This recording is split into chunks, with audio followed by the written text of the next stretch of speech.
Hello दोस्तों, नमस्कार। कैसे हैं आप सब लोग। मैं आशा करता हूँ आप सब लोग अच्छे होंगे और अपनी पढ़ाई में ज़बरदस्त तरीके से लगे होंगे। आज अपन बात करने जा रहे हैं आरआरबी ग्रुप डी में एक असिस्टेंट ऑपरेशन की जो पोस्ट है उसकी जॉब प्रोफाइल कैसे रहती है, कितने आप घंटे आपको काम करना है, दिन में ड्यूटी रहेगी या फिर रात को रहेगी, कितनी आपकी सैलरी बन जाती है, इन सभी बातों पर चर्चा कर लेते हैं आज इस वीडियो में। मैंने 2025 की जो भर्ती आई है हमारी आरआरबी ग्रुप डी की, कितनी पोस्टें आई है, कब से इसके फॉर्म स्टार्ट हो जाएंगे और 2018 की वैकेंसी की कट ऑफ क्या रही थी आरआरबी ग्रुप डी की, उनका लिंक है वीडियो के आपके डिस्क्रिप्शन में मिल जाएगा, वहां पे आप देख लीजिएगा। इससे आगे बढ़ाते हैं, बात कर लेते हैं आपके फॉर्म 2025 वाले की कब से स्टार्ट हो जाएंगे। तो 23 जनवरी 2025 के आपके फॉर्म स्टार्ट हो जाएंगे और 32,000 आपको आरआरबी ग्रुप डी यानी रेलवे बोर्ड के द्वारा ऑफिशियल नोटिस है, उसमें 32,000 आपकी पोस्टें दी गई, ये बढ़ भी जाएगी जहां तक मेरा मानना है। ये सभी बातें हैं वो डिस्कशन की गई है उस वीडियो में, आप डिस्क्रिप्शन में जाकर के यहाँ पे आप इस वीडियो को देख सकते हैं।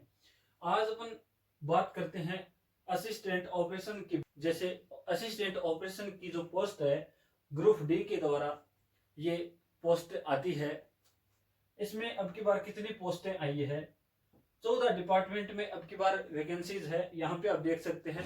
आज अपन बात करते हैं असिस्टेंट ऑपरेशन के बाद अब की बार कितनी वैकेंसीज आई है, इस पे बात करते हैं। तो वैकेंसीज आपकी जो आरआरबी के द्वारा रेलवे बोर्ड के द्वारा ऑफिशियल शॉर्ट नोटिस है उसमें आपकी वैकेंसीज दी गई है, 744 पोस्ट इसमें दी गई है।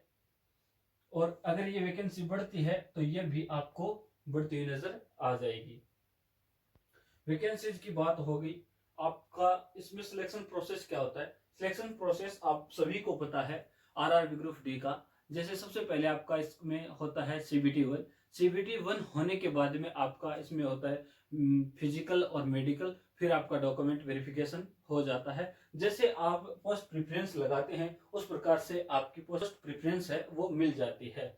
सबसे पहले आप असिस्टेंट ऑपरेशन लगाते हैं या फिर पॉइंट्समैन लगाते हैं, जो भी आप लगाते हैं तो आपको वो मिल जाती है।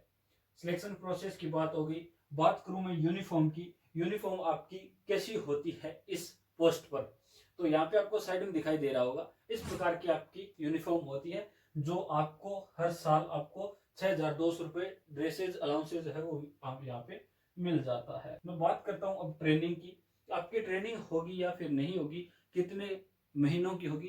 तो ट्रेनिंग की मैं बात करूं, ट्रेनिंग इसमें आपकी नहीं होती है इस पोस्ट पर असिस्टेंट ऑपरेशन की। ये सबसे अच्छी पोस्ट मानी जाती है, इसमें आप पढ़ाई के लिए भी टाइम निकाल सकते हैं। ट्रेनिंग की मैं बात करूं तो ट्रेनिंग इसमें नहीं होती है। क्यों नहीं होती है, आपका काम रहता है इलेक्ट्रिकल डिपार्टमेंट में, ये पोस्ट है वो इलेक्ट्रिकल डिपार्टमेंट की है। इसमें आपको करना काम होगा जेई और टेक्नीशियन के साथ आपको काम करना होगा। यहाँ पे आप उसके दिशा निर्देशानुसार आप इसमें काम करेंगे, तो इसमें आपकी ट्रेनिंग है वो नहीं होती है। जैसे आप काम करेंगे तो उस प्रकार से आपकी ट्रेनिंग भी यहाँ पे साथ में हो जाती है। बात कर लेता हूं मैं पोस्टिंग कहाँ होती है। पोस्टिंग की मैं बात करूं तो पोस्टिंग आपकी बड़े बड़े स्टेशनों पर ही होगी। जैसे जयपुर, यहाँ पे आपको साइड में दिखाई दे रहा होगा, गंगानगर, इस प्रकार से बड़े बड़े स्टेशनों पर आपकी ड्यूटी रहेगी। बात करूं मैं ड्यूटी हाउस की, कितने घंटे की आपकी ड्यूटी रहेगी।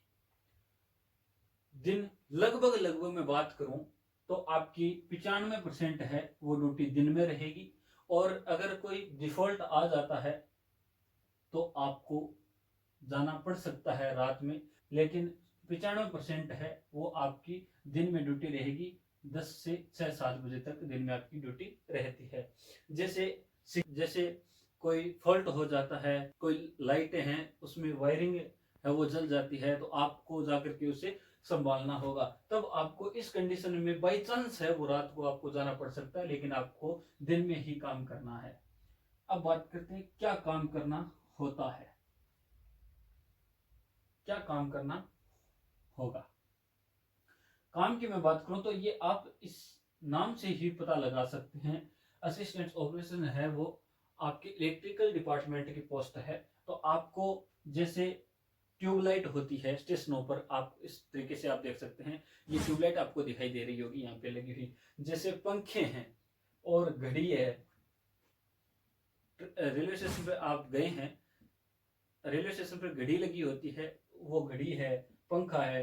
जैसे हेडक्वार्टर हैं रेलवे के और हॉस्पिटल्स हैं, उसमें अगर कोई मिस्टेक आ जाती है पंखे में और लाइटों में, तो आपको वहां जाकर के उस आप काम करेंगे। वो काम तो टेक्नीशियन के टीम के साथ करेंगे, आप हेल्पर के रूप में काम करेंगे, तो आपको उसके साथ भी जाना है और वहां पर भी आपको काम करना होगा। जैसे हेडक्वार्टर है, वहां पे आपको फोन आते हैं हेडक्वार्टर से कि ये लाइट ऑन नहीं हो रही है, फैन नहीं चल रहा है, तो वहां पर आपको जा करके वो देखना होगा।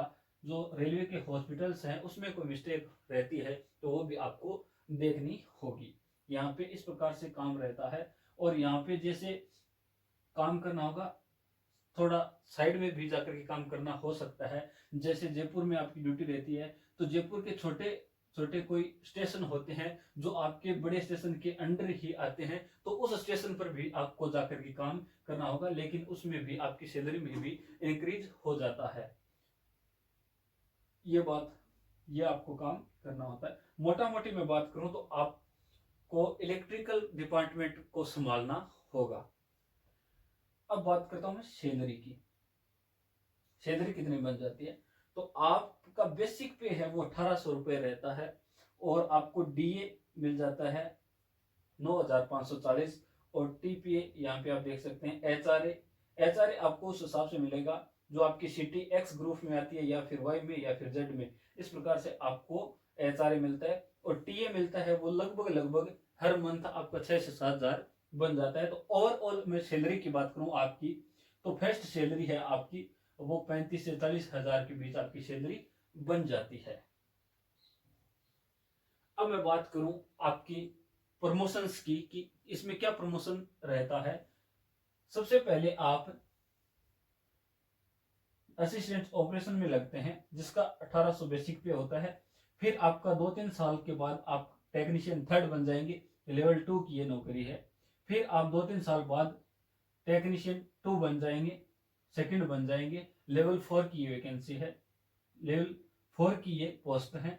फिर आप टेक्नीशियन 1st बन जाएंगे और लेवल 5 की ये पोस्ट है, यहाँ पे आप देख सकते हैं। और आप आगे जाना चाहते हैं, जेई से एएलपी में जाना चाहते हैं, सीसीटीसी में आप जाना चाहते हैं, स्टेशन मास्टर बनना चाहते हैं, तो इसके मध्य आपके जीडीसी वगैरह के एग्जाम भी आते रहते हैं। तो यहाँ पर आप एग्जाम देकर के भी बड़े पोस्ट पर आप जा सकते हैं। इतनी फैसिलिटीज यहाँ पे आपको दी जाती है। इसमें क्वार्टर्स आपको दिए जाएंगे, फैमिली को भी साथ आप रख सकते हैं। दिन में आपकी ड्यूटी रहती है। एक अच्छी जॉब मैं इसे कहता हूं। वैसे तो कोई जॉब खराब नहीं होती है, पोस्ट कोई खराब नहीं होती है, लेकिन कुछ मेरे भाइयों का टारगेट रहता है कि हमें इस प्रकार का काम करना है, इस फील्ड में मुझे जाना है, तो वो आप जिस फील्ड में इंटरेस्ट रखते हैं उसी पोस्ट को आप सबसे पहले पोस्ट प्रेफरेंस में दीजिएगा। तो इस प्रकार से आपको जॉब प्रोफाइल के बारे में पता होना बहुत जरूरी है। तो यहाँ पे आपको एक अच्छी खासी सैलरी भी बन जाती है, फर्स्ट सैलरी, और बड़े बड़े स्टेशनों पर आपको ड्यूटी रहेगी आपकी। आपको ऐसा कभी महसूस नहीं होगा, क्योंकि बड़े स्टेशनों पर ड्यूटी रहती है, तो ऐसा कभी महसूस नहीं होगा कि आप अकेले काम कर रहे हैं, आपको जनता के बीच में काम करना होगा। और भी कोई सवाल जवाब रह गया है तो आप कमेंट बॉक्स में कमेंट कर सकते हैं, आपका रिप्लाई मैं जरूर करूंगा। और आगे कौन से जॉब प्रोफाइल के बारे में बात करनी है वो भी कमेंट बॉक्स में बता दीजिएगा। जय हिंद, जय भारत।